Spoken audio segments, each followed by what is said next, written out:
What if I told you that the foundations of modern sociology were written not in the Enlightenment era of Europe, not by Marx, Durkheim or Weber, but by a 14th century Muslim scholar from North Africa? Yes, before the word sociology even existed, there was Al-Muqaddimah, the introduction by the brilliant Ibn Khaldun. This wasn't just a dry historical account. It was a visionary masterpiece that dissected human civilization itself, centuries ahead of its time. Today we're diving deep into Al-Muqaddimah, exploring why this work is still considered one of the greatest intellectual achievements in history, and how it quietly shaped the modern world. The significance of Al-Muqaddimah. Al-Muqaddimah, also known as the Prolegomena, is a seminal work written in 1377 by the Arab historian and philosopher Ibn Khaldun. Regarded as one of the most original thinkers of the medieval Islamic world, Ibn Khaldun's insights went far beyond the historical chronicles of his time. In fact, Al-Muqaddimah stands as one of the earliest and most profound works of philosophy of history, sociology, economics, and political theory. Its remarkable depth and scope make it a foundational text not only in Islamic intellectual history, but also in the broader development of the social sciences. Today, Ibn Khaldun is often hailed as a precursor to modern sociology, and Al-Muqaddimah is studied worldwide for its timeless analysis of human society, governance, economics, and culture. The context and content of Al-Muqaddimah. Ibn Khaldun wrote Al-Muqaddimah as an introduction to his ambitious universal history, Kitab al-Ibar. However, this introduction eventually eclipsed the main work in importance due to its comprehensive examination of the underlying principles governing human civilizations. Rather than merely recounting events, Ibn Khaldun sought to understand the why behind history. What drives the rise and fall of civilizations? What patterns shape human societies? These were the questions he posed, and Al-Muqaddimah became his answer. One of the central concepts in Al-Muqaddimah is asabiyya, or social cohesion and group solidarity. Ibn Khaldun observed that strong asabiyya was crucial for the establishment of dynasties and empires. Tribal societies bound by kinship and shared interests possessed a fierce loyalty that enabled them to conquer and govern. Yet, he noted that as these groups settled into luxury and ease, their asabiyya weakened, making them vulnerable to decline and eventual conquest by newer, more cohesive groups. Additionally, Ibn Khaldun delved into economic theory, arguing that labor is the source of value, an idea that would much later echo in the works of economists like Adam Smith and Karl Marx. He examined urbanization, taxation, the role of education, and the cyclical nature of dynastic power, providing an analytical framework that was unprecedented in his time. Ibn Khaldun, the father of sociology. Although Ibn Khaldun lived centuries before sociology emerged as a formal discipline, his methods and conclusions place him among the earliest social scientists.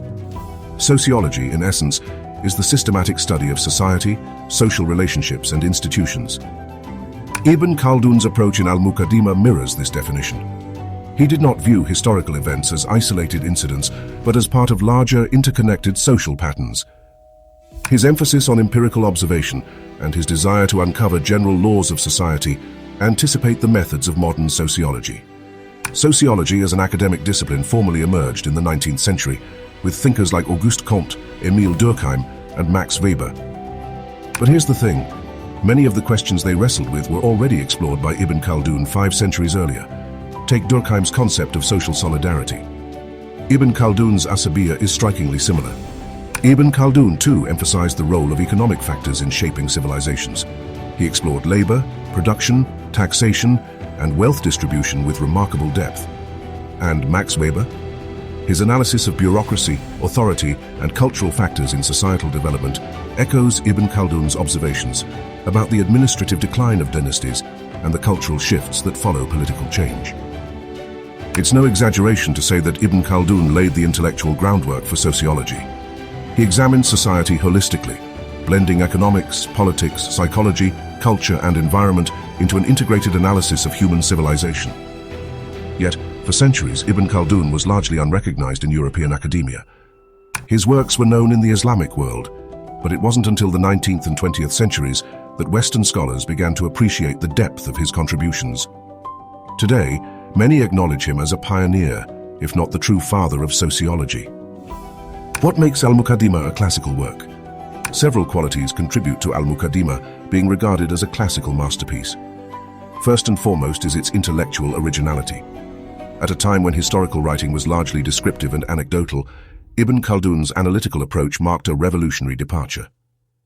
He sought to uncover the underlying causes of historical events, employing a scientific methodology centuries ahead of its time.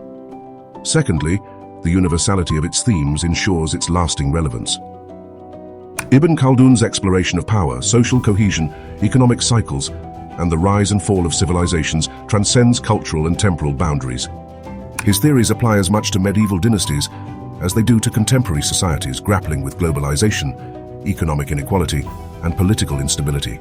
His work provides timeless insights into human nature and the structural forces that shape societies. Moreover, Al-Muqaddimah embodies a remarkable interdisciplinary approach. Ibn Khaldun seamlessly integrated history, sociology, economics, political science, geography, and philosophy into a cohesive narrative. Although it took several centuries for the work to be widely recognized outside the Islamic world, European thinkers in the 19th and 20th centuries began to appreciate Ibn Khaldun's contributions. His work was translated into multiple languages, and scholars from diverse fields continue to draw upon his insights.